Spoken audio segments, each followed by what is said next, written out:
Hello everyone, welcome back to Smart Learning with Eddie.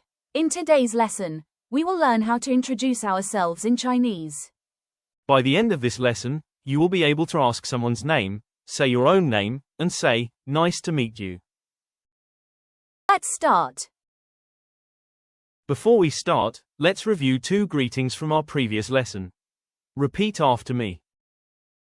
你好，你好， Hello. 早上好，早上好， Good morning. 你叫什么名字？你叫什么名字？ What is your name? What is your name? 我叫 Isaac。我叫 Isaac。 My name is Isaac. My name is Isaac. 我很高兴认识你。我很高兴认识你。 Nice to meet you. Nice to meet you. 我也很高兴认识你。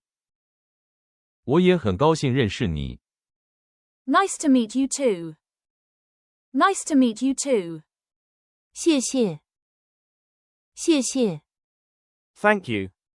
不客气。 You're welcome. Now let's practice together. 你好，你好，你叫什么名字？我叫 Eddie。我很高兴认识你。我也很高兴认识你。谢谢。不客气。 Today you learned how to introduce yourself in Chinese. In our next lesson, we will learn countries and nationalities. Thank you for watching. Don't forget to like, subscribe, and turn on notifications. Bye.